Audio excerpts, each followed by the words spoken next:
अस्सलाम वालेकुम। Hello students, welcome back to Nisha academy maths hub Goa board. जी हाँ, exclusive channel for Goa board students. तो आज हम करेंगे क्लास 9 मैथ्स के 3 मार्क्स के क्वेश्चन। आपको पता है हमने एमसीक्यू कवर कर लिए हैं, जो कि है मॉडल क्वेश्चन पेपर के question number 1 to question number 40। 2 marks के क्वेश्चन ऑलरेडी कर हम चुके हैं, अब 3 मार्क्स के करेंगे। और क्योंकि आई नो टाइम बहुत ही ज़्यादा कम है, तो मैं ज़्यादा तो नहीं, बस मैं 10 क्वेश्चंस करूँगी। और थोड़े मैंने इसके नीचे ही कुछ प्रैक्टिस के लिए क्वेश्चंस भी इसी पीडीएफ में कुछ प्रैक्टिस के लिए क्वेश्चंस डाल दिए हैं। जैसे कि कंस्ट्रक्शंस के मैं नहीं कर पाऊँगी, ठीक है। कंस्ट्रक्शन के क्वेश्चंस, ग्राफ के क्वेश्चंस आप कर लीजिए, वो मैंने इसमें डाल दिए हैं। और हाँ, कुछ और भी डाले हैं क्वेश्चंस और उनके सॉल्यूशंस दिए हैं पर, ठीक है। और इम्पॉर्टेंट और एक अनाउंसमेंट कि मैंने मल्टीपल चॉइस क्वेश्चंस और भी मैंने थोड़े, मतलब अनफॉर्चुनेटली उसकी वीडियो तो नहीं अपलोड कर पाऊँगी, लेकिन एक पीडीएफ बनाकर मैंने थोड़े क्वेश्चंस, मल्टीपल क्वेश्चंस सॉल्व करके इस वीडियो के डिस्क्रिप्शन बॉक्स में आपको उसकी लिंक, पीडीएफ की लिंक मिल जाएगी। और इस पीडीएफ की भी, जो मैं सिखाऊंगी उसकी भी पीडीएफ की लिंक मिल जाएगी, क्योंकि इसमें कुछ एक्स्ट्रा क्वेश्चंस हैं आपकी हेल्प के लिए। तो कोशिश करूँगी कि ये 10 जो भी क्वेश्चंस हैं इनमें से मतलब आपकी थोड़ी बहुत हेल्प हो जाए, ठीक है। क्योंकि मुझे पता है सिर्फ एक दिन बाकी है एंड बहुत लेट अपलोड हो रहा है, बट होपफुली कुछ ना कुछ आपको अगर हेल्प हो गई तो अच्छी बात है। सो चलिए स्टार्ट करते हैं। Question number 1, in the given figure PQSR is a quadrilateral in which angle Q equal to angle R and PS bisects angle QPR. Prove that triangle PQS is congruent to triangle PRS, ठीक है। सो देखिए, PQS हमें prove करना है triangle PQRS, सो हम ले लेंगे in triangle PQS and triangle PRS। याद रखिए, जब भी हमें दो दो ट्रायंगल्स कॉन्ग्रेंट प्रूव करने होते हैं, सो हमें डिफरेंट क्राइटेरियाज है हमारे, साइड एंगल साइड, SSS, ठीक है। तो 3 चीज़ें चाहिए होती हैं हमें। तो सबसे पहले हमें यहाँ पे दिया गया है angle Q equal to angle R। Yes, it is given. और क्या दिया है, देखिए PS जो है वो बाइसेक्ट कर रहा है QPR को। एंगल को बाइसेक्ट कर रहा है, मतलब उस एंगल को 2 इक्वल पार्ट्स में डिवाइड कर रहा है। तो इसका मतलब एंगल ये अगर 1 है, ये 2 है, तो एंगल 1 इक्वल टू एंगल 2, क्योंकि PS बाइसेक्स एंगल QPR। आप चाहे तो नाम में भी लिख सकते हैं। तो नाम में कैसा होगा, देखिए ऐसा लिख सकते हैं, QPS equal to angle RPS, ठीक है। Again next part. अब थर्ड चीज़, 2 चीज़ें तो मिल गई। अब देखिए PS जो है वो कॉमन है, कॉमन साइड है ना, दोनों ट्रायंगल्स के बीच में एक कॉमन साइड है, PS है, right. So PS equal to PS। So इसका मतलब ये हम यहाँ पे लिख लेते हैं कॉमन साइड, ठीक है। तो आप देख सकते हैं, अब ये देखिए, ये एंगल है ना, और ये साइड, तो एंगल साइड, साइड एंगल ये एंगल साइड एंगल कब होता है, जब एंगल ये साइड होती तो, ठीक है। बट ये नहीं है, ये एंगल और ये साइड। सो इसका मतलब therefore triangle PQS is congruent to triangle PRS by in angle side congruence rule, ठीक है। सो बस प्रूव हो गया। तो इस तरह से आपको प्रूव करना है, ठीक है। तो क्राइटेरिया ध्यान से कीजिएगा, क्योंकि जब भी आपको साइड प्रूव करना होता है या एंगल इक्वल दिखाना होता है, तो आपको 2 ट्रायंगल्स कॉन्ग्रुएंट दिखाने हैं। नेक्स्ट क्वेश्चन देखिए, given that quadrilateral ABCD is a parallelogram, we have to prove that BD is the diagonal, so we have to prove that AB equal to CD and AD equal to BC. so start करें। yes, सो अभी देखिए यहाँ पे आपको again 2 sides prove करने हैं equal, right. तो जैसे मैंने कहा, जब भी आपको 2 साइड्स इक्वल प्रूव करने हैं या फिर एंगल्स इक्वल दिखाने हैं, यस, आपको 2 ट्रायंगल्स जो हैं वो कॉन्ग्रुएंट दिखाने हैं, ठीक है। सो हम कौन सा ट्रायंगल्स लेंगे, ये देखिए ABD एंड ट्रायंगल। अब जैसे कि ABD, तो नेमिंग इम्पॉर्टेंट है। ABD के लिए मैं ले रही हूँ CDB। अब देखिए AB इक्वल टू CD आ रहा है, करेक्ट। और A D equal to B C आ रहा है, राइट। सो नेमिंग इम्पॉर्टेंट है, ठीक है। सब इसमें क्या है, अभी जैसे कि ये पैरेललोग्राम है, right. So obviously opposite sides are parallel, so मैं लिख सकती हूँ A B parallel to D C, क्योंकि quadrilateral A B C D is a parallelogram. Reason, ठीक है। तो इसका मतलब ये एंगल जो है वो इससे इक्वल होगा, है ना, और ये एंगल जो है वो इससे इक्वल होगा। क्यों? अल्टरनेट इंटीरियर एंगल्स, ठीक है। ये एंगल इससे इक्वल होगा, ये एंगल इससे इक्वल होगा। सो अब हम लिख लेते हैं, चाहे तो आप इन्हें नंबरिंग भी दे के लिख सकते हैं या फिर ऐसे। सो ए बी डी, ये देखिए ए बी डी किसे होगा, सी डी बी को, और यहाँ से मैं करूँ तो D B D A D equal to यही होगा, ठीक है। तो हम क्या करेंगे, इसलिए मतलब नेमिंग से तो बेहतर है हम ऐसे लिख लेंगे इनको, चलेगा। So angle 1 equal to angle 2, angle 3 ले लेंगे, एंगल 2 इक्वल टू एंगल 4, ठीक है। अगर आपको कभी नहीं सूझ रहा है नेम्स वगैरह तो कोई नहीं, आप ऐसे कर सकते हैं, ठीक है। वैसे भी बहुत ज़्यादा लिखना होता है आपको, इंटीरियर एंगल्स।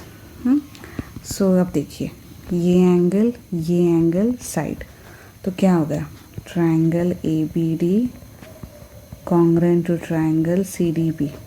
कौन सा रूल, ये देखिए angle side angle, okay, by A S A. So बस A B equal to C D, therefore and A D equal to B C. हम लेंगे सी पी सी डी। आप चाहे तो नेमिंग भी देके कर सकते हैं, वरना नंबरिंग देके, पर हाँ मेंशन पहले कर लीजिए, ठीक है। सो फिर ये हो गया, और यही मुझे प्रूव करना था, है ना। चलिए नेक्स्ट क्वेश्चन करते हैं। ये देखिए क्यू पी ओ, ये मैंने पहले ही बना के रखे हैं, ये देख सकते हैं आप ट्राइंगल्स। क्यों, तो मैं बताती हूँ। तो सबसे पहले हम क्वेश्चन पढ़ते हैं। पी क्यू आर एस ये क्वाड्रिलेटरल है, पी आर और क्यू एस इंटरसेक्ट कर रहे हैं, ठीक है, एट ओ। कैसे, P O equal to O R, मतलब ये दोनों बाइसेक्ट कर रहे हैं in short. P O equal to O R, Q O equal to S O. और हमें प्रूव करना है कि P Q R S parallelogram है, यानी कि क्या प्रूव करना होगा हमें, यस, हमें इनका ऑपोजिट साइड्स जो है अगर मैं प्रूव कर दूं कि पैरेलल हैं, then I can prove that it is a parallelogram. Okay, so चलिए स्टार्ट करते हैं। इसलिए देखिए मैंने पहले ही ये बना के रखे हैं ट्रायंगल्स, तो आप देख सकते हैं। सो यही हम लेंगे, ठीक है। So in triangle Q P O, तो देखिए पी ओ ओ आर या फिर आर ओ, ठीक है, और क्यू ओ, ये देखिए Q O S O, P O R O Q O S O, ठीक है। तो नेमिंग ज़रा ध्यान दीजिए।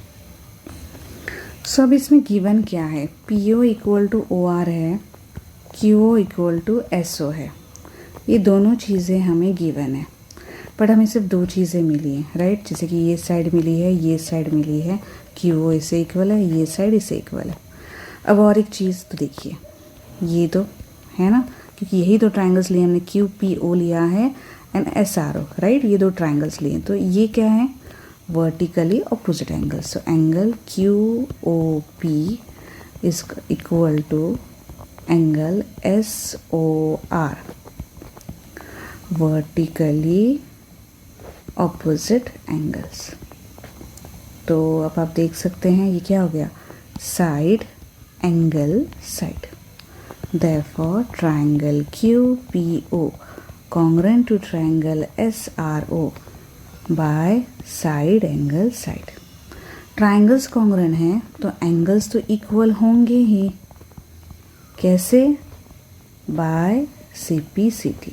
तो आप देख सकते हैं, तो कौन सा एंगल देखिए आप, देखिए ये वाला एंगल इससे इक्वल है। पर अगर आप ध्यान से देखें तो ये कैसे हैं, किस तरह से हैं, ये अल्टरनेट है ना, अल्टरनेट इंटीरियर एंगल्स हैं, राइट। तो क्या मैं लिख सकती हूँ by C P C T, ये इक्वल है, but angle Q P O and angle S R O are alternate interior angles. और हमें कुछ पता है इनके बारे में। क्या पता है कि अगर दो लाइंस पैरेलल हैं तो उनके अल्टरनेट इंटीरियर एंगल्स इक्वल होते हैं, है ना। लेकिन हमें इसका कॉन्वर्स भी पता है कि अगर हमारे पास कोई भी एक pair of alternate interior angles equal आ गया तो हम कह सकते हैं कि वो दोनों लाइंस पैरेलल हैं, है ना। Converse of alternate interior angle theorem. So अगर ये दोनों इंटीरियर एंगल्स इक्वल है, इसका मतलब पी क्यू किसे है, पैरेलल टू एस आर है। ठीक है, P Q parallel to S R. हम क्या लिखेंगे, converse of alternate interior angles. ठीक है। सिमिलरली आप ये दोनों एंगल्स ले लेके, अब ज़रूरत नहीं है, 3 मार्क्स के लिए इतना ही काफ़ी है, ये एंगल्स आप लेके भी प्रूव कर सकते हैं कि P S parallel to Q R. तो आप लिख लीजिए बस, similarly P S parallel to Q R. Opposite sides आ गई, है ना, parallel. So therefore quadrilateral P Q R S is a parallelogram. ठीक है। सो देखिए, इस तरह से आपको प्रूव करना है। होप आपको समझ में आ गया। ओके, तो ज़रा नेमिंग, बस ट्रायंगल्स आपको नेम बराबर करना है जो कि रिक्वायरमेंट के हिसाब से। चलिए नेक्स्ट करते हैं। Okay, question number 4, A B C D is a quadrilateral. ठीक है, पी क्यू आर एस ये सारे के सारे मिड पॉइंट्स हैं, are the mid points of the sides A B B C C D and D A. A C जो है वो डायगोनल है, एस आर 5.2 और क्यू आर हमें दिया है 6.4 और हमें फाइंड करना है ए सी फाइंड करना है। ठीक है, हमें फाइंड करना है पी क्यू एंड हमें फाइंड करना है पी एस। तो हम यहाँ कौन सा थियरम यूज़ करेंगे, जी हाँ बिल्कुल मिड पॉइंट थियरम। क्या कहता है वो कि अगर आपके पास एक ट्रायंगल है and a line joining the mid point, मैं लिख लेती हूँ, the line joining the mid point. तो एक ट्रायंगल है आपके पास और एक लाइन जॉइन कर रही है, जैसे कि ये डी लाइन है, मिड पॉइंट्स है of 2 sides of a triangle, D and E, line joining the mid point of 2 sides of a triangle. The triangle is parallel to the third side,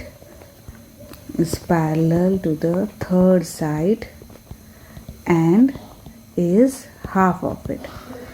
तो ये दोनों पार्ट्स आपके text book में हैं। ठीक है, और उसमें जब ये प्रूव किया जाता है कि लाइन जो है ये पैरेलल है, ठीक है, line joining the mid point, जैसे कि ये डी लाइन है, डी और ई मिड पॉइंट्स है, तो डी जो होगी वो पैरेलल होगी बीसी के और डी क्या होगी, हाफ होगी बीसी के। तो इसे हम कहते हैं मिड पॉइंट थ्योरम। ठीक है, उसी का हम यहाँ पे यूज़ करेंगे क्योंकि ये क्वाड्रिलेटरल हमें दिया है। ठीक है, और अभी देखिए, अभी हमें यहाँ पे एस और आर मिड पॉइंट्स हैं, राइट।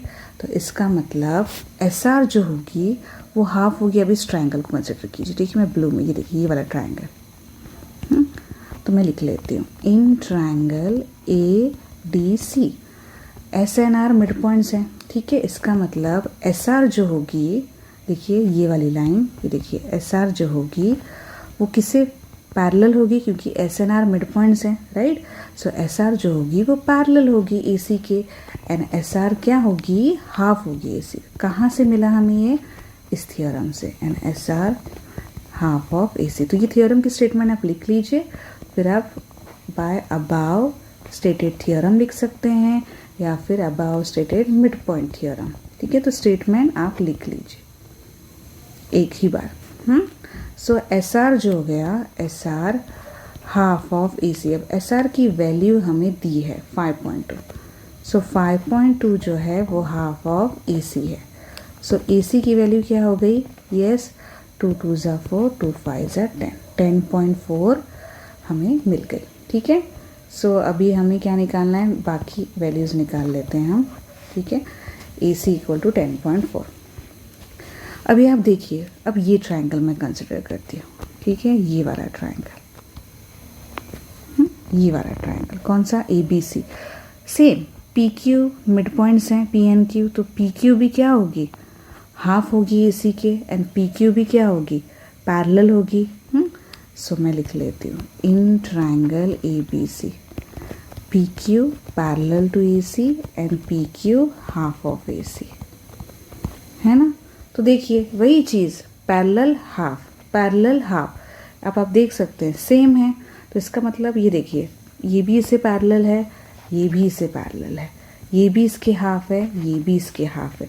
तो क्या मैं इन दोनों से, इस स्टेटमेंट से और इस स्टेटमेंट से ये लिख सकती हूँ कि अभी देखिए ये अगर हमने लाइन्स एंड एंगल्स में सीखा है कि अगर एल एम एन अगर lines parallel to the same line are parallel to each other, यानी कि एल अगर एल पैरेलल है एम को और एन भी पैरेलल है एम को, तो एल और एन क्या होगी, एक दूसरे को पैरेलल होगी, राइट। यानी कि L is parallel to M is parallel to N, therefore L भी जो होगी वो पैरेलल होगी एन को। Lines parallel to same line are parallel to each other, right. Lines and angles में हमने सीखा है। तो हम यहाँ से क्या लिख सकते हैं कि एस आर जो है वो पैरेलल है पी क्यू के एंड एस आर जो है वो इक्वल है पी क्यू के। ये देखिए अब आप S R equal to half A C है ना, तो इसका जो राइट हैंड साइड वो इक्वल है, तो एल एच एस भी इक्वल ही होगा। अब ये दोनों पैरेलल है तो इसका मतलब S R equal to P Q, S R तो 5.2 है, सो इसका मतलब therefore P Q also 5.2 centimetre, ठीक है। और इससे क्या पता चलता है, देखिए एस आर पैरेलल है, so one of the side is parallel, ये एस आर पैरेलल है, इक्वल है, ऑपोजिट साइड पैरेलल हो गई एंड इक्वल हो गई। दैट मीन्स यहाँ से हम लिख सकते हैं, क्या लिख सकते हैं, that P Q R S is a parallelogram, है ना। कि वन पैर आपको इक्वल और ऑपोजिट पैर, हमें पता है कि ऑपोजिट पैर इक्वल और पैरेलल होते हैं। अब यहाँ पे आपको एक साइड जो है वो इक्वल भी मिल गई और पैरेलल भी मिल गई, है ना। तो इसका मतलब पी क्यू आर एस हो गया एक पैरेललोग्राम। तो अभी देखिए बच्चा को पी एस, तो ऑब्वियसली जितना क्यू आर होगा उतना ही पी एस होगा, ऑपोजिट साइड है ना, therefore Q R equal to P S. So therefore P S equal to कितना है, क्योंकि क्यू आर हमारा कितना है 6.4, ठीक है। सो पी एस भी होगा 6.4 सेंटीमीटर, ठीक है। तो ये जो है इस तरह के प्रॉब्लम्स आ सकते हैं, तो आपको बस वो थियोरम्स जो है वो यूज़ करके करना है, ठीक है। एप्लीकेशंस हैं आपको। So hope you understood this problem. चलिए नेक्स्ट करते हैं, फैक्टराइज द पॉलिनोमियल, ठीक है। तो ये आपको पता है ट्रायल मेथड से हम करते हैं, है ना, कि 20 के आप फैक्टर्स निकाल लीजिए और वो आपको एक एक करके ट्रायल से सब्स्टिट्यूट करने हैं, मतलब पी ऑफ ये निकालना है, और जहाँ आपको जिसकी वैल्यू 0 मिली वो आपको उसी पॉलिनोमियल से आपको डिवाइड करना होता है। तो देखिए 20 के जो फैक्टर्स वो आपको +1 उसी में भी, मतलब दोनों में आपको ये करने हैं, ठीक है। तो +1 -1 भी, ठीक है। अब देखिए ध्यान से देखिए ये सारा पूरा प्लस में, तो ऑब्वियसली 0 आने के लिए हम प्लस के वैल्यूज तो नहीं डालेंगे इसमें, है ना। तो 20 के फैक्टर्स कौन से, 1 हैं, 2 हैं, 4 हैं, 5 हैं। तो हम ना 1 पॉजिटिव्स तो बिल्कुल भी नहीं डालेंगे, क्योंकि कोई मतलब ही नहीं बनता। पॉजिटिव डालेंगे तो 0 तो कभी आएगा ही नहीं है, राइट। हम नेगेटिव्स डालेंगे, नेगेटिव -1 -5 -4, ये सारे उसके फैक्टर्स हैं, राइट। तो अभी जैसे कि हम शुरुआत एक ट्रायल करते हैं P ऑफ -1, सो हम ये क्या हो जाएगा, -1 का cube plus 13 -1 square plus 32 -1 plus 20। अगर आया तो अच्छी बात है, -1 प्लस 13 ये तो 1 हो जाएगा, स्क्वायर है ना पॉजिटिव, ये -32, ये आपको पता है ना पावर आपको देखनी होती है, ऑड है इसलिए -1 plus 20, so this is 12 -32 plus 20 -20 plus 20 which is equal to 0। Thankfully first ही ट्रायल में हमको मिल गया। सो इसका मतलब P ऑफ -1 की वैल्यू 0 है, देयरफॉर हम लेंगे A + 1, -1 है ना तो +1 is a factor. This is according to the factor theorem of the given polynomial, ठीक है। अब ये इसका फैक्टर है तो हम क्या करेंगे, हमें क्या करना है, इससे डिवाइड करना है, ठीक है। तो हम लिख लेते हैं a³ plus 13a² plus 32a plus 20, ताकि हम बाकी के निकाल लें, ठीक है, क्योंकि देखिए 3 है तो 3 फैक्टर्स तो आएंगे, है ना, 3 ब्रैकेट्स आएंगे। तो याद रखिए अब आप डिवाइड जब कर रहे हैं, क्योंकि ये फैक्टर है तो डिनोमिनेटर रिमाइंडर जो है वो 0 ही आना चाहिए। अब ये कैसे करते हैं, देखिए बहुत सिंपल है। इस ए क्यूब को लीजिए, इस ए से डिवाइड कीजिए। आपको नहीं सोच रहा ना कि क्या ऊपर आएगा, होता है कभी कभी। वैसे तो आप डायरेक्टली भी सोच सकते हैं कि देखिए ए क्यूब है, ए तो मैं स्क्वायर से मल्टीप्लाई करूँगी, लेकिन नहीं आ रहा है तो देखिए इसको ए क्यूब को उठाइए, इस ए को लीजिए। ये देखिए ए क्यूब है, यहाँ पे 1 है, एक गया 2 बचे न्यूमरेटर में, है ना। या फिर आप 3 माइनस ए 1 भी करेंगे तो 2 ही मिलेगा, according to the exponent rules. तो ये ए स्क्वायर, तो ये पूरा ए स्क्वायर से मल्टीप्लाई हो जाएगा। A into A square A cube plus into plus A square, this is A square, ठीक है। ये माइनस ये चला गया। 13 माइनस 1 कितना आ जाएगा, 12 स्क्वायर प्लस 32 है, ठीक है। फिर 12 स्क्वायर को डिवाइड कीजिए ए से, कितना आया 12, 2 है, एक बचा तो 1 12, है ना, एक ए रह गया। सो दिस इज प्लस 12। या फिर आप ऐसे सोचिए मैं क्या मल्टीप्लाई करूँगी, मुझे 12 ए स्क्वायर आएगा। सो ऑब्वियसली ए इंटू अगर 12 ए करेंगे तो 12 ए स्क्वायर आएगा। नहीं सोच रहा, इस तरह से कीजिए, 12 ए स्क्वायर लीजिए, ए से डिवाइड कीजिए, एक ए कैंसिल हो जाएगा, 2 है ना, एक ए तो बचा 12 है। इसको यहाँ लिखिए, तो ये देखिए 12 into A 12 A square plus this is 1 into 12 A minus minus, ये गया 20a, दिस इज प्लस 20। अब फिर से देखिए 20a को a से डिवाइड कीजिए, 20 बस यहाँ पे साइंस के साथ में लिखना है आपको, अगर नेगेटिव हो तो नेगेटिव साइड में। तो ये प्लस था तो प्लस, सो ये होगा 20a, दिस इज प्लस 20।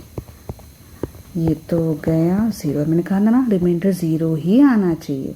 तो आपके क्या फैक्टर्स आए, तो ये पूरा जो p ऑफ x है equal to a plus 1 into A square plus देखिए 12a plus 20। But this is not the end of the problem, आपको इसे फैक्टराइज करना है by splitting the middle term.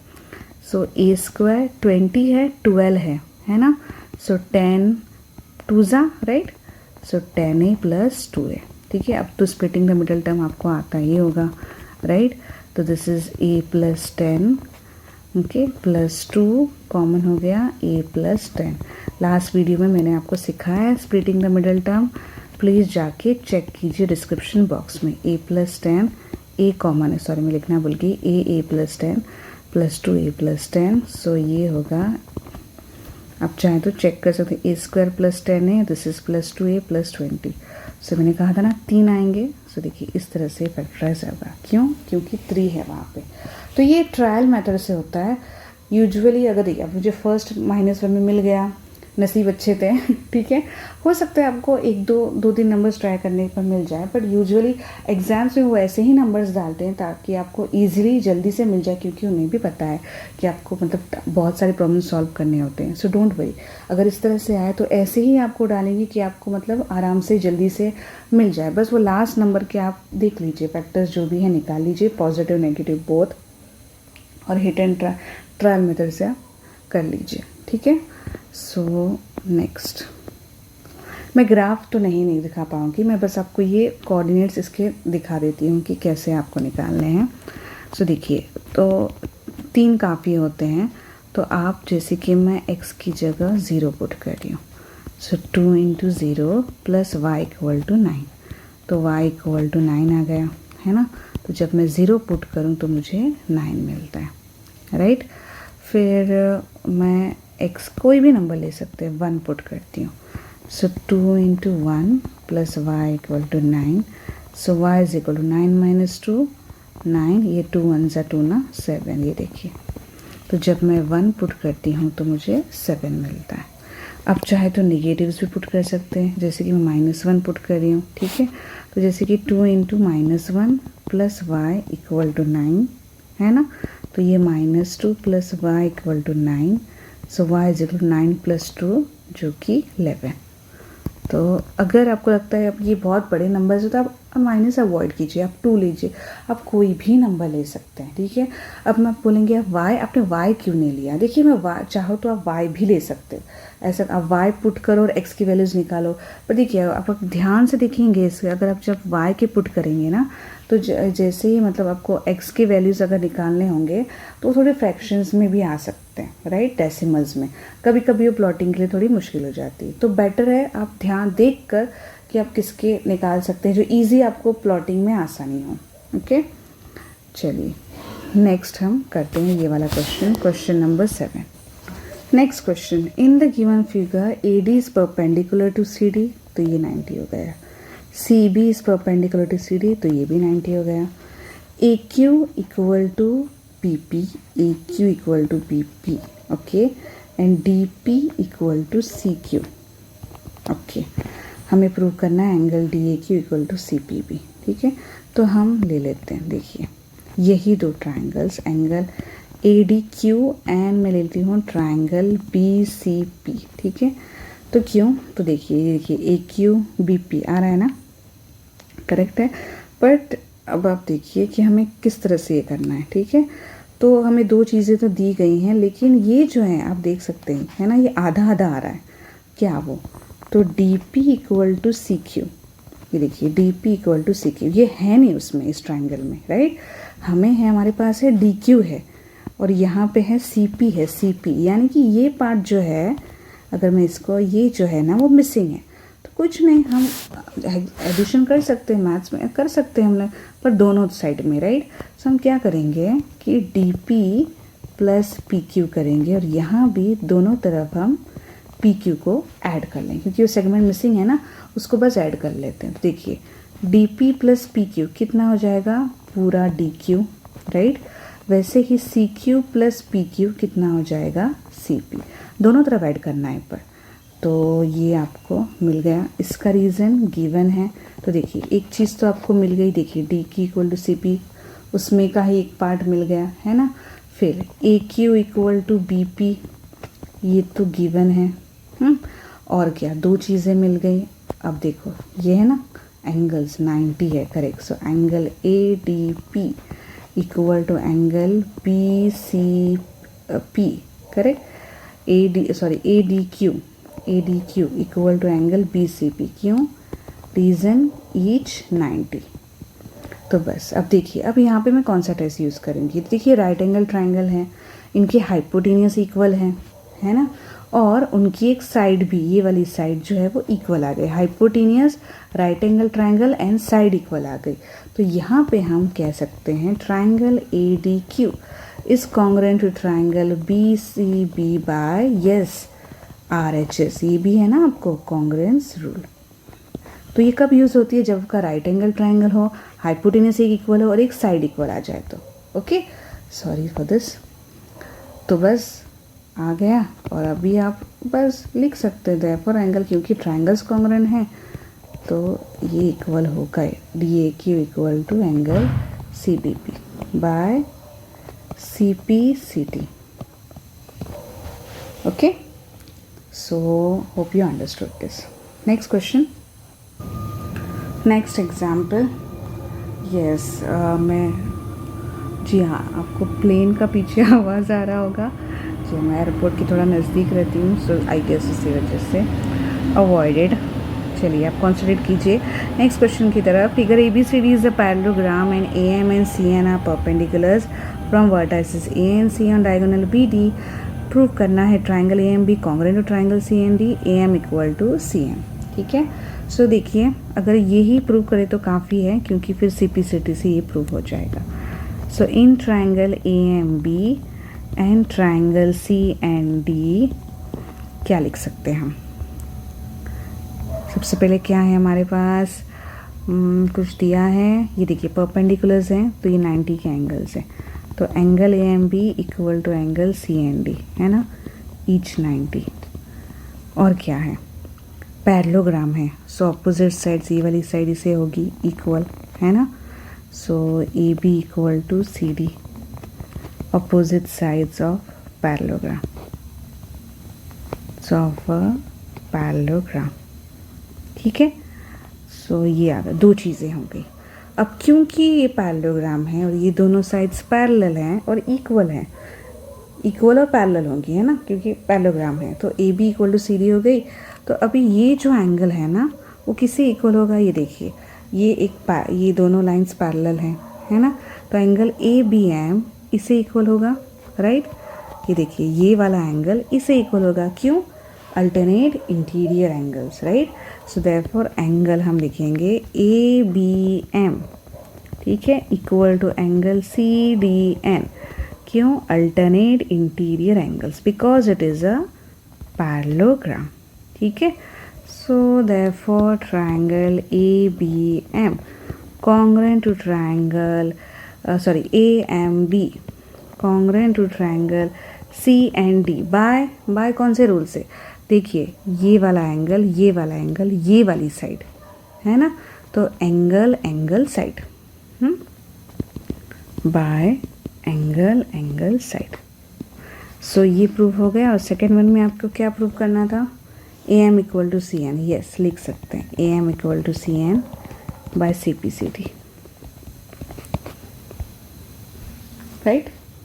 चलिए हो गया ना, ये आपकी टेक्स्ट बुक में का, ये बस नेम थोड़ा चेंजेस उन्होंने करके दिए, ठीक है। Next, given ABCD is a parallelogram, ABCD is a parallelogram, EFGH are the midpoints of AB, BC, CD and DA, and AC plus ED plus CD is equal to 63 and its ratio is 4:3:2, okay। हम ये finds करने, चलिए,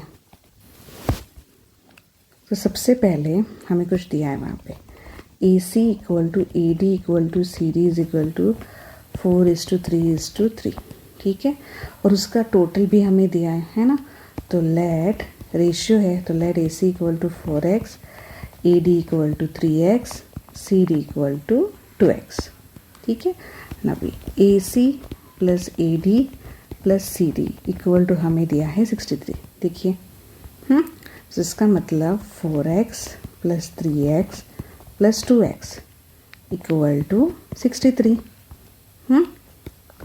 सो 7 9x 63, so x की value क्या हो गई, 63/9 which is 7। So therefore AC कितना हो गया, 4x यानी 4 × 7 28, AD कितना हो गया, 3 × x 3 × 7 21, एंड CD कितना हो गया, 2 × 7 विच इज़ 14, ओके। हमें क्या क्या निकालना है, हमें AC निकालना है, चलो ये तो आ गई, है ना, ये मिल गई। नेक्स्ट EF निकालना है, अब कुछ दिया है, EFGH मिड पॉइंट्स है ना, तो ये जो EF होगी, अगेन अगर हम इस ट्रायंगल को कंसिडर करें by the mid point theorem जो मैंने ऊपर सिखाया है, EF parallel to AC, EF half of AC, है ना, तो ये तो फर्स्ट वाला हो गया। सेकेंड वाला EF parallel to AC, EF half of AC, कहाँ से हम लिख लेते हैं, मिड पॉइंट थियरम। आपको स्टेटमेंट लिखनी है, आप ऊपर की वो स्टेटमेंट फिर लिख लीजिए, ठीक है। सो EF जो होगी वो हाफ ऑफ AC निकाला है ना आपने, 28 which is 14 centimetre, so EF equal to 14 centimetre, okay. समझ में आया ना आपको, ये देखिए इस ट्रायंगल में EF, क्योंकि E and F mid points है, and line joining the mid points of two sides of a triangle is parallel to the third side and half of it. चलिए ये तो हो गया, और क्या, BE बचा है, BE, ये देखिए ये वेरी इजी अगेन, अब देखिए, हाँ दिया क्या है, पैरेललोग्राम है, तो ABCD इक्वल होंगे, राइट, और CD हमने निकाला है ना, कितना है, 14 है, राइट, तो हम यहाँ पे लिख लेते हैं AB equal to CD, opposite sides of a parallelogram, of a parallelogram, ठीक है। अब CD है तो AB भी कितना होगा, CD कितना है, 14 था, सो AB भी कितना हो जाएगा, 14 हो जाएगा। अब BE जो है, अब आप ध्यान से देखिए, BE मिड पॉइंट है, तो ये जो BE होगा वो एग्जैक्टली हाफ होगा AB के, है ना, सो हम यहाँ पे लिख लेते हैं BE जो है वो हाफ है आपके AB के, यानी कि हाफ ऑफ का 14 यानी कि 7। रीज़न क्या है कि ई जो है वो मिड पॉइंट है ए बी का, ठीक है। So because it is mid point exactly वो हाफ होगा, है ना, 2 इक्वल पार्ट में डिवाइड हो जाएगा। तो ये अगर 14 है तो ये ऑब्वियसली 7 होगा, राइट। सो इस तरह से ये निकलेंगे।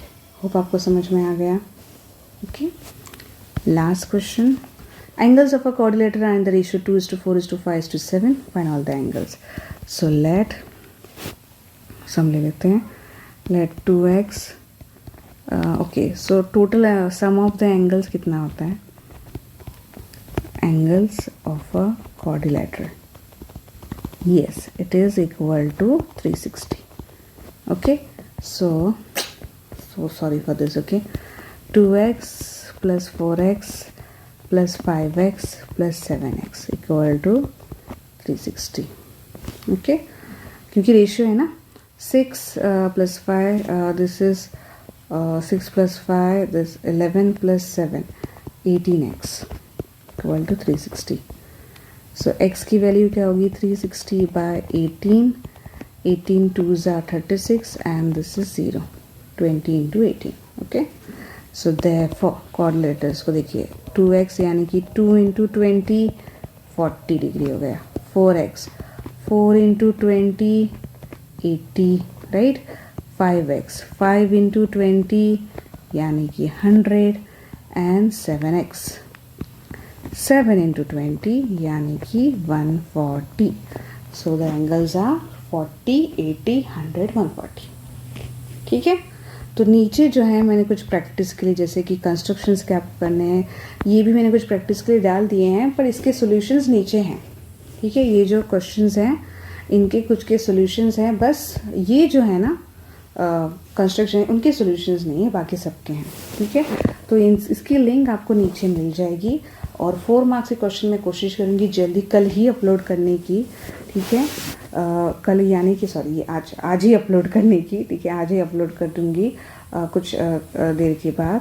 सो तब तक आप ये प्रैक्टिस कीजिए और MCQ की जो PDF है वो भी प्रैक्टिस कीजिए जो मैंने अपलोड की है, ठीक है। डिस्क्रिप्शन बॉक्स में इसका लिंक है। थोड़े ही क्वेश्चंस मैंने किए हैं ताकि उस टाइप के एक टाइप के, ताकि आपको थोड़ी हेल्प मिल जाए। सो शेयर कीजिए जितना हो सके, ठीक है। सब्सक्राइब करना ना भूलें and see you in the next video. Thank you.